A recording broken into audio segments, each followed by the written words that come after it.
fairly used to the interview thing. Awesome, awesome. Hello, ladies and gentlemen. This is your girl Mitzi, and this is Mitzi.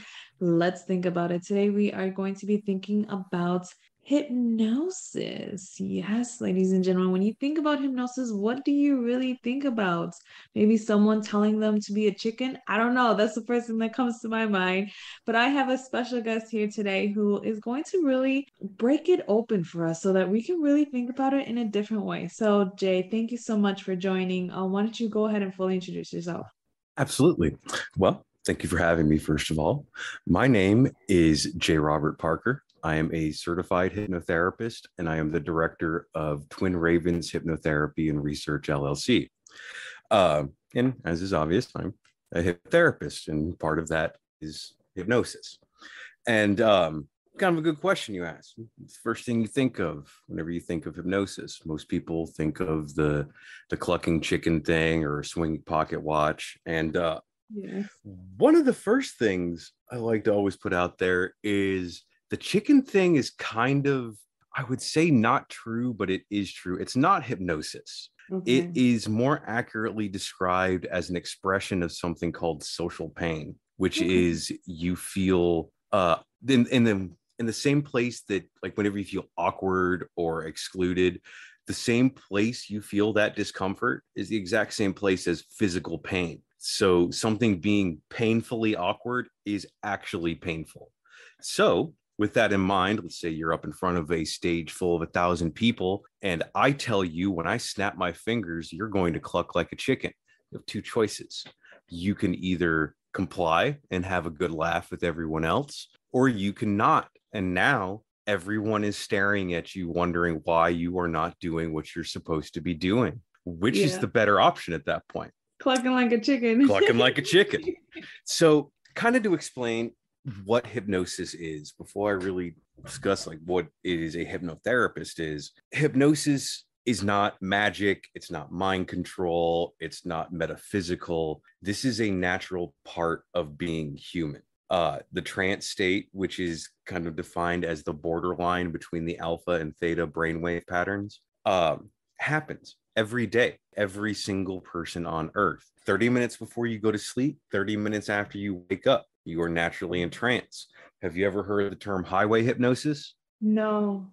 For those of you listening that haven't heard that as well, highway hypnosis is this term for like when you're driving on the freeway and like the lines passing under you and you just space out and like miss your turn. That's Yeah. actually hypnosis. Like, Oh, I didn't yes. know that. That happens to me a Mhm. lot then.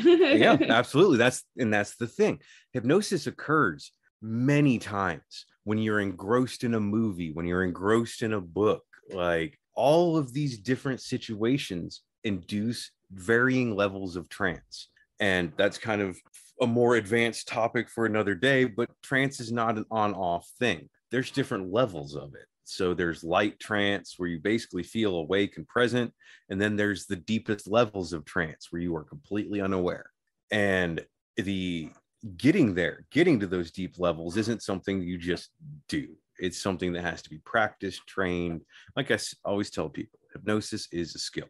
So to explain what's happening kind of on a technical level, so your brain's basically separated into different sections, theoretically, illustratively, let's say.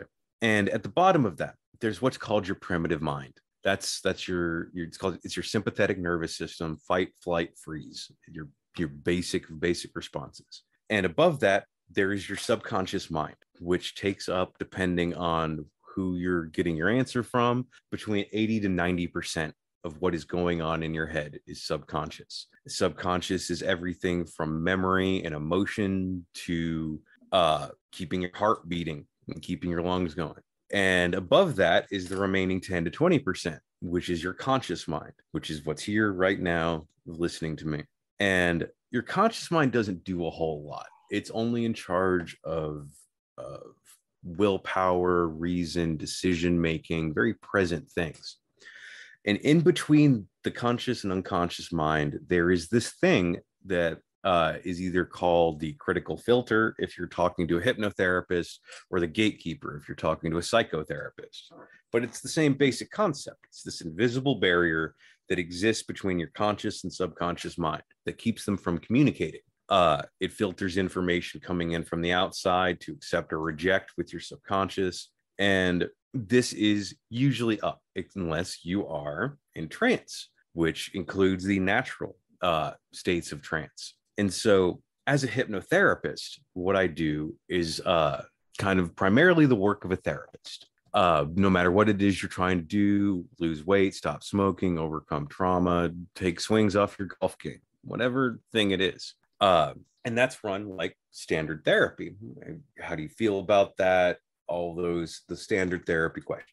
But the difference is in that time that I'm asking you questions, that we're talking, I'm observing and noting your verbiage, your metaphors, the way that you express yourself and your problems, because that's the language of your subconscious. And then in the second half of the session, I use hypnosis, put you in this very relaxed, aware state. It has to be noted that outside of the deepest levels of trance, you are aware. You remember everything I tell you and give you suggestions based upon what it is that you're wanting to do. Mm-hmm. And like with all that in mind, hypnosis isn't mind control.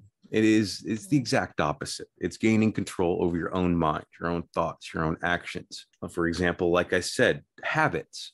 If you want to stop smoking and you are not consciously able to, that is a control you do not have over your life.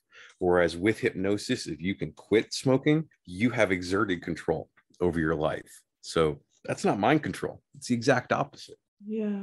I heard that hypnosis therapy is really good for individuals with dissociative identity disorder, people with multiple personalities. Is that true? No, hell no. That is the one thing that is a huge no. No borderline, no dissociative, no schizophrenia, unless it is under the direct observation and referral of a licensed psychotherapist. The map is not the same. So there's only certain clients you would actually take depending on their mental history. Is that right? Yes, then? Correct. Now, if I talk to your psychotherapist on referral and they believe that it's fine, or if they want to observe, yes, that is fine. But for an example, say I'm working with somebody with schizophrenia, and I use a very standard induction that involves a stairwell. I don't know their associations for a stairwell. I don't know anyone's associations for a stairwell, but with somebody with a personality disorder, it could be an extreme reaction to that. And basically, like I use the example, I don't know the map. No one knows the map of somebody with a personality disorder, and especially DID. Who are you talking to? Exactly. And so that is the big no. There's two in hypnosis. One is personality disorders. Two is memories. No wiping memories, no bringing blocked memories back. Really? That's interesting, because I've also heard that hypnosis actually helps with trauma and revealing that the trauma that has been suppressed down actually bring to light. Why'd your subconscious suppress it? Because it doesn't think that you're ready to deal with it. Because it does not believe you are prepared for it. It does not believe it is needed for your healthy functioning. So what happens when I bring up this memory that has been suppressed for your own health by your subconscious? All manner of negative cascades. So that is the primary problem. Now, in the course of working with somebody, and this has happened before, you remember something, that's fine. That's totally fine. But trying to force a memory, one, there's no guarantee that's the actual memory. Your memory is not a video recorder. It records perspective. So you're only going to remember a perspective. And if it is something so traumatizing that your brain keeps it from you, it will absolutely cause more issues than the not remembering. Now, there's other things where that rule kind of gets bent a little bit. Like if you forgot your keys, for example, I can help with that. You're not going to remember anything traumatizing by remembering where you put your keys or something like that. But remembering what happened to you when you were 6 or 7, after you've repressed that for 30 years, that might have some intensely negative effects. So those are the big no-nos. I Do guess they there's teach actually, that to you in school or when you are getting your license? Do they teach you those big well, no-nos? here's the thing. There is no, and this is important to say, there's no such thing as a licensed hypnotherapist. There are certified hypnotherapists, but there is no state recognized licensure for hypnotherapy. Now, speaking for myself, I have a degree in clinical hypnotherapy from a 720-hour postgraduate program. Some people calling themselves the exact same thing that I am able to took a 10-hour Udemy program and have Mm-hmm. absolutely no experience with mental care and health. So simply saying someone is a hypnotherapist, there is a huge, huge divergence of what that actually means. And obviously, the ones that have 10 hours of training and only know how to trance someone are not good people to go see, because in the 720 hours of training I had, that was not spent learning how to trance people, because learning how to trance someone is the easiest part of that training. I could teach my 7-year-old child how to put someone in hypnosis in about a half hour.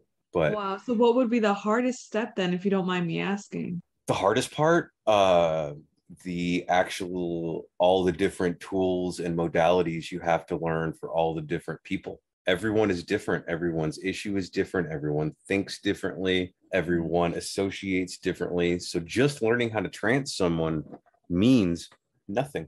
Yeah. Like it's a party trick at that point, until you learn how to uncover information, how to bring about revelation, how to bring about change by getting the conscious and the subconscious mind on the same page. There's a lot more nuance to this thing. Like I said, I could teach anyone how to trance someone. It's easy, but just trancing someone's a parlor trick until you know what to do with it. And you can simply trance someone and give them positive reinforcement, and that alone will do positive things. And there are some hypnotherapists that don't have a lot of training, that's what they do. They're basically hype men. Yeah. But when it comes to an actual clinical issue, that is when you need someone with an education. And I work with combat PTSD, male sexual dysfunction, trauma, habit control. Really, the list is huge, and with great success. That's the thing that really makes me so passionate about what I do. Is I have, and this is going to sound like a bold statement, but I know it's true. I've legitimately changed people's lives. Like, I've changed my own life. Like, the person that I am today is not the same person that I was 5, 6, 7 years ago. And it's the person that I am is much more positive, much more healthy. And it's all from the things that I've learned in the process of learning how to do this, the work that I've done, because I have my own hypnotherapist. I have several, truth be told, because I have a close-knit peer group of other hypnotherapists that we work together, we hang out together, and if somebody needs help, we work with each other. Mm-hmm. And so I know how powerful this is. And the reason I do these interviews is, as you said at the beginning, people think that hypnosis is the strange stage trick. And I it is one of my missions in life to change people's minds on that, because full disclosure, I hate stage hypnosis. I think it is one of the most irresponsible things in existence, because That makes sense. to me, hypnosis is a very powerful healing tool. And to joke around with it on stage is the literal equivalent of dragging an MRI machine up on stage so people can ooh and ah at the way that it spins. Like, is it necessarily wrong? No. Is it a gross misappropriation of a medical tool? Yeah. And in a way, it's actually worse than that example, because people who see that theoretical spinning MRI on stage don't become afraid of it. But people that see stage hypnosis get misconceptions and become afraid of it, and Yeah. will never actually seek its help, when that could be the one thing that truly gives them the help that they need. So, It honestly sounds like there's a lot of misconceptions when it mm-hmm, comes to hypnosis. You know, everything mm-hmm, that I was saying, low key, I honestly got from the outside world, from movies, from televisions, from what I've seen, and what just made, I made have sense. And I feel that literally, it sucks. Yeah. yeah, I've literally only seen a single movie that gave an honest portrayal of hypnosis, and it was from the Really. 40s. There's an old movie with, God, what's his name? It's gonna bother you the rest of the Uh, day if you don't get Orson it. Welles. I want to say Orson Welles. Uh-huh. Called Black Magic, where Okay. he plays this gypsy that hypnotizes people for like the royal courts and stuff. And it's Okay. exaggerated to be sure, but the way that they show hypnosis and the way it works is completely accurate. So much so that in school we were shown that movie in our modalities class and shown like, or asked like, what's he doing here? What hypnotic law is he displaying here? And every other movie I've seen since then, Get Out, Hypnotic, all of those crappy movies, don't come anywhere near the truth of what hypnosis actually is. It's not some weird MK Ultra mind control experiment. People love to bring that up, and I love to respond. MK Ultra used incredibly powerful narcotics. Like that wasn't hypnosis, that was drugs. And what I do is not drug related in any way, shape, or form. I'll help you get off of them. But there's, as you said, there's so many misconceptions about it. It's actually hard to keep up with.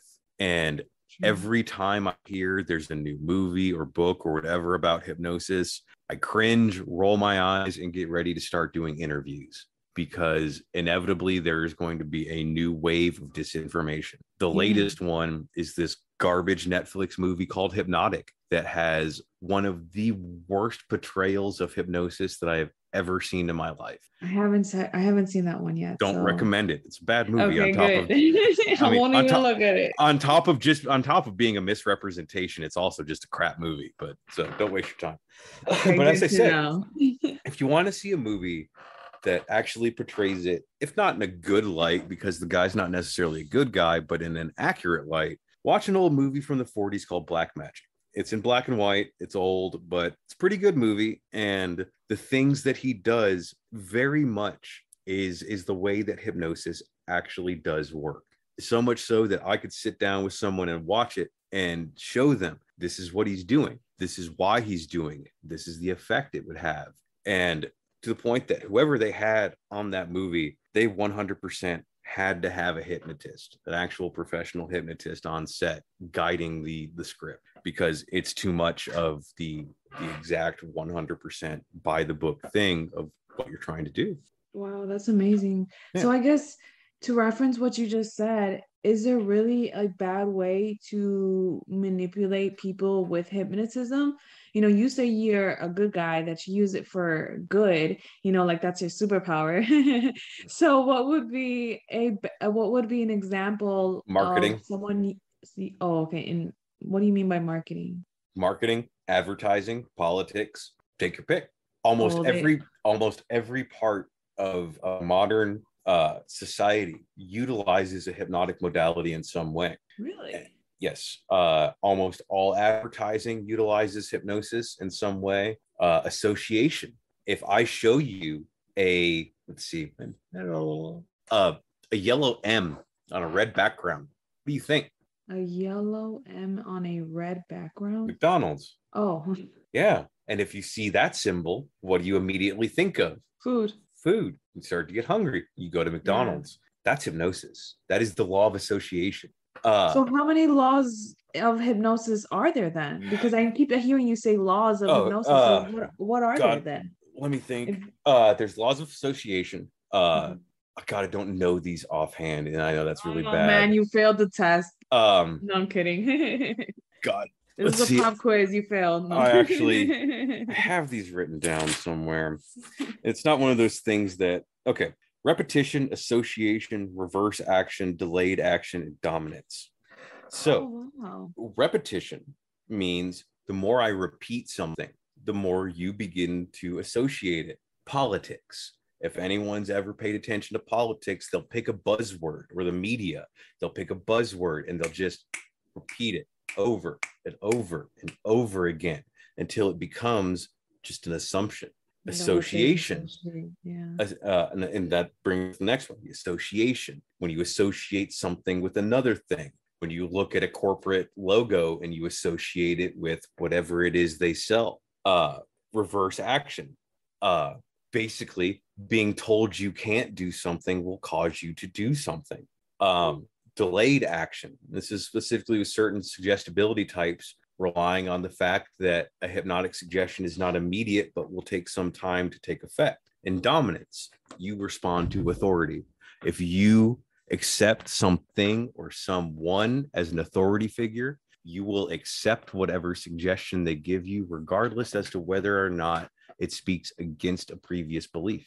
And all of these things are intentionally at play in all of those systems that I mentioned. And anyone that's like, oh, that's conspiracy, you should go read about a man named Edward Bernays, who existed in the early 20th century. He was Sigmund Freud's nephew and actually founded the first public relations firm.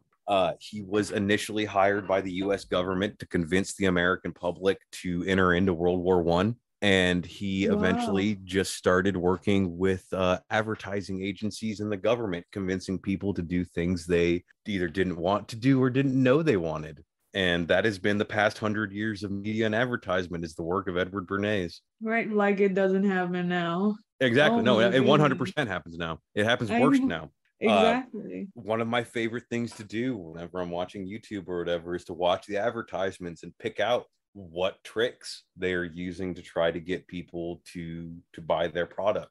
Wow. And of course, the inevitable question that comes up is, if these things exist, how do you protect themselves? How to protect yourself from them? How do you keep from being constantly influenced? And the easiest answer is work with hypnosis. Because once you start working with a hypnotherapist and hypnosis becomes a familiar state, you know how you enter into it, you know what it feels like, you know how to get yourself out of it. You begin to recognize it in the world around you.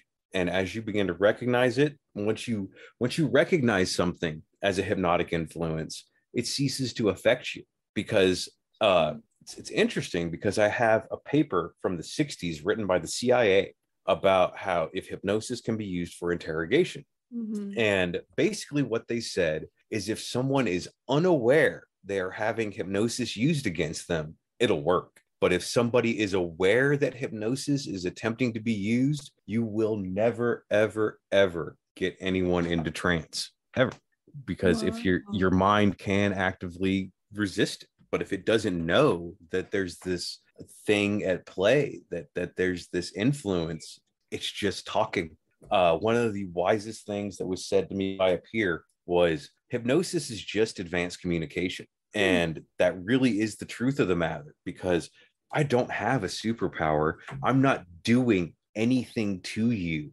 I am guiding you. What you are doing in hypnosis is a product of you. So I am just the guide. I am just the person through my communication who takes you to that place. And so if that's true, what is hypnosis but just advanced communication? Trance is a state, but hypnosis is just communication. And with that in mind, like I said, politics, media, advertisement, all just communication, but they all use these hypnotic modalities. So, my question is, would you say that meditation has a little bit of hypnosis in it, just because it requires someone to go into Same some thing. type of trance and have that repetition and have Same that thing. association? It's the exact same thing. The only difference between meditation and hypnosis is the depth. Meditation will traditionally only get you into low alpha, which is your body's relaxed state. Hypnosis will get you into the threshold between alpha and theta, or directly into theta. So they're the same thing. And when I say these different states, so your brain has different wave patterns. It has alpha, which is relaxation, calm. It has beta, which is attentiveness. Delta is sleep. And then you have theta, which is this very strange state that the easiest way to put it is, it is your brain's programming state. It is where you are able to accept and process new information, new habits, thoughts, ideas. And with meditation, like if to observe a like particularly a group hypnosis session, it looks and sounds a lot like guided meditation, just with a little more depth added to it. They are very similar. And in fact, once you start working with hypnosis and becoming familiar with it, you begin to realize there are dozens, if not hundreds, of things out there that are simply just hypnosis by a different name, such as meditation. Yeah. But because this is a natural part of being human, people think hypnosis is this like dangerous, strange thing, and it's just part of being human. You give yourself hypnotic suggestions every day. What happens when you wake up in the morning and you tell yourself you're going to have a crappy day? Your day sucks because you gave yourself that hypnotic suggestion in that 30-minute window that you are suggestible. You gave yourself the suggestion by the person you are most hypnotically suggestible to, yourself. And the opposite is true in the same way. If you tell yourself, even if you don't believe it, if you tell yourself you're going to have a good day and things are going to be fine, you're going to have a good day, things are going to be fine. It's just the way it works. And the reason for that is actually neurology. It's called the reticular activating system. It is an actual part of the brain. So much so, I actually kind of keep it up to show people. Look at you, so fancy. So fancy. But so have you ever heard of the law of attraction? Yes. Yeah. The reticular activating system is the science behind that. The law of attraction is just an attempt to attribute magical thinking to the reticular activating system. So that system is your brain's attentional filter. So there's dozens of things going on around you at any given time. Why don't you notice them? Why don't you notice your hair growing, the shoes on your feet, all of these different things, your tongue in your head? It's because your brain simply just filters them out. Well, what your brain filters in and out is decided by you. And when you tell yourself that everything's going to suck, it only shows you the bad because it assumes that's what you want to see. And when you say everything is good and you're going to have a good day, everything that your brain chooses to notice at that point reinforces that initial suggestion. So you can literally tell yourself the day that you want to have. And that's not to say it'll guarantee that only good or bad things happen to you, but it'll determine the filter you see it through. Yeah, wow, that is so amazing. Thank you so much for coming on my show. Thank you so much for educating myself because I honestly did not put two and two together. No one does. Yeah, I didn't even. I had so many misconceptions. Damn you, movies. Before I went to school for this, I didn't know either. I had no idea either. And that's why it's so important that I go and do these interviews because I didn't know until I learned. And I can't expect anyone else to know until someone teaches them. So that's why I'm here. Thank you for teaching me. Thank you for teaching my audience. And I guess to start wrapping up the show before it cuts us off, what would be some great advice you can possibly give myself or my audience? Give yourself only positive thoughts in the morning. Be your own cheerleader in the morning. And if you have any questions for me, if you want to get a hold of me, the easiest way to do so is my website, www.twinravens.org, and just shoot me a message from there. I would love to talk to anyone that has questions. Awesome. See, there you go, ladies and gentlemen. If you want to know more about Jay Roberts, literally go check out his website. I was looking through everything and he has some fascinating, interesting stuff that literally kept my mind thinking. So when I came into this interview, I was just ready to just attack him. And he did such a great job. So truly, if you want to know more and you want to know everything more about Jay Roberts, go check him out. You can see his lovely photo with a card on my website under special guests, and then you'll find a link to find out more directly going to his websites. You can set up a time, you can check everything about him. Truly, you will not be disappointed. And tell a friend, let people know about this because this is something really fascinating, because I'm pretty sure I'm not the only one that got educated by the end of this conversation. So I really thank you for your time, Jay. Thank you very much for having me on. It was a pleasure. Awesome. Bye, y'all.